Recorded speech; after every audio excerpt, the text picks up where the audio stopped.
is for all. வணக்கம் குழந்தைகளா, நாம் இப்போ என்ன பார்க்க போகிறோம்னா 5th ஸ்டாண்டர்ட் தமிழில் டேர்ம் 3 நம்ம வந்துட்டு ஆல்ரெடி டேர்ம் 2 வரைக்கும் கண்டினியூவாக பார்த்துருக்கோம். இப்போ வந்துட்டு டேர்ம் 3 தான் பார்க்க போகிறோம். அதில் வந்துட்டு ஃபஸ்ட் லெசன் என்னென்னு பார்த்துடலாமா? ஃபஸ்ட் லெசன் வந்துட்டு சிறு பஞ்சமூலம். சிறு பஞ்சமூலம் பாடல் பார்த்துடலாமா? கண் வனப்பு கண்ணோட்டம், கால் வனப்பு செல்லாமை, என் வனப்பு இத்துணையாம் என்றுரைத்தல், பண் வனப்பு கேட்டார் நன்றென்றல் கிளர்வேந்தன் தன் நாடு வாட்டான் நன்றென்றல் வனப்பு. இந்த பாடலை எழுதினவர் யார்? காரியாசன். இந்த அழகான பாடலோட பொருள்லாம் பார்த்துடலாமா? வனப்பு அப்படின்னா என்னதுன்னா அழகு, கண்ணோட்டம்னா இரக்கம், இத்துணை அப்படின்னா இவ்வளவு, வேந்தன்னா அரசன், வாட்டான்னா வருத்த மாட்டான், பண்ணா இசை. இந்த வேர்ட்ஸோட பொருள்லாம் இது. அந்த பாடலோட பொருள் என்னென்னு பார்த்தீங்கன்னா, கண்ணுக்கு அழகு இரக்கம் கொள்ளுதல். நம்ம வந்துட்டு மற்றவங்கள்ட்ட இரக்கம் கொள்ளுதல் தான் நம்மளோட கண்ணுக்கு அழகுன்னு சொல்கிறாங்க. காலுக்கு அழகு எதுனா பிறரிடம் பொருள் வேண்டி செல்லாமை. நம்மள்ட்ட இந்த பொருள் இல்லை. காலுக்கு அழகு பிறரிடம் பொருள் வேண்டி செல்லாமைங்கிறாங்க. நம்மள்ட்ட இல்லைன்னு சொல்லிட்டு மற்றவங்கள்ட்ட கேட்டுட்டு போகக்கூடாது. அதுதான் காலுக்கு அழகுன்னு சொல்கிறாங்க. ஆராய்ச்சிக்கு அழகு, இது இவ்வாறு முடியும் என்று உறுதி செய்து கூறுதல். இசைக்கு அழகு, அதனை கேட்போர் நன்று என்ன சொல்லுதல். அரசனுக்கு அழகு தன் நாட்டு மக்களை வருத்த மாட்டான் என்பதாகும். இதுதான் அந்த பாடலோட அழகான விளக்கம். பார்த்தாச்சா? இந்த நூலோட குறிப்பு பார்த்துடலாமா? 14 கீழ்கணக்கு நூல்களில் ஒன்று சிறுபஞ்சமூலம். சிறுபஞ்சமூலம் எந்த நூல்களில் ஒன்றுன்னு கேட்டாங்கன்னா 14 கீழ்கணக்கு நூல்களில் ஒன்று. கண்டங்கத்திரி, சிறு வழுதுணை, சிறுமல்லி, பெருமல்லி, நெருஞ்சி ஆகிய 5 மூலிகைகளின் வேர்கள் உடல் நோயை தீர்க்கின்றன.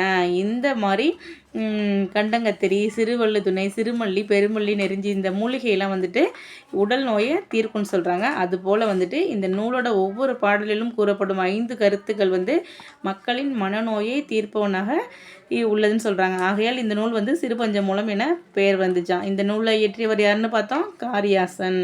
ஓகேவா? இப்போ வந்துட்டு நம்ம ஒன் வேர்ட் பார்த்துடலாமா? வனப்புனா அழகுன்னு நம்ம இங்கே மீனிங்கில் பார்த்தோம் இல்லையா? அதுதான் ஒன் வேர்டை கொடுத்துருக்காங்க. வனப்புனா பொருள் என்ன? அழகு. நன்றென்றல், இந்த சொல்லை எப்படி பிரித்து எழுதணும்னா நன்று கூட்டல் என்றல். தேர்ட் ஒன் பாருங்கள். என்று கூட்டல் உரைத்தல்னா எப்படி சேர்த்து எழுதணும்னா என்று உரைத்தல்.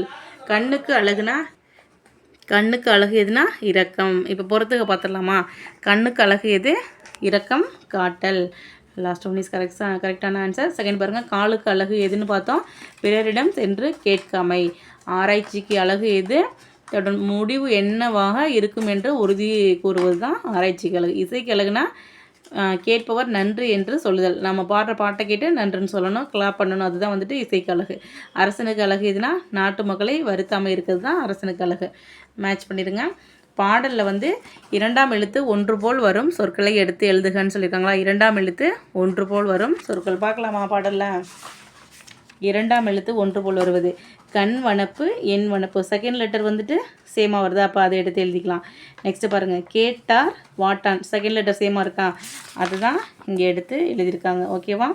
கண் வனப்பு என கூறப்படுவது எதுன்னு சொன்னோம்? கண்ணுக்கு அழகு இரக்கம் கொள்ளுதல் வந்து கண் வனப்புன்னு சொன்னோம். அதுதான் வந்துட்டு கண்ணுக்கு அழகானது. அரசனுக்கு அழகுன்னு எது சொன்னோம்? வந்துட்டு அரசனுக்கு எது அழகாக இருக்கணும்? அரசன் வந்துட்டு பாருங்கள், தம் நாட்டு மக்களை வருத்த மாட்டான். அதுதான் வந்து அரசனுக்கு அழகுன்னு சொல்கிறாங்க. காலுக்கு அழகுன்னு என்ன சொன்னாங்க? காலுக்கு அழகு வந்து பிறரிடம் பொருள் வேண்டி செல்லாமல் இருக்கிறது தான் காலுக்கு அழகு. அவ்வளோதான். இந்த ஆன்சர்லாம் பார்த்தாச்சு. இந்த வீடியோ பிடிச்சிருந்தா லைக் பண்ணி ஷேர் பண்ணுங்கள். உங்கள் ஃப்ரெண்ட்ஸுங்களுக்கும் ஷேர் பண்ணி விடுங்க. பிடிச்சிருந்தா சப்ஸ்கிரைப் பண்ணிவிடுங்க ஃப்ரெண்ட்ஸ். தேங்க்யூ ஃபார் வாட்சிங்.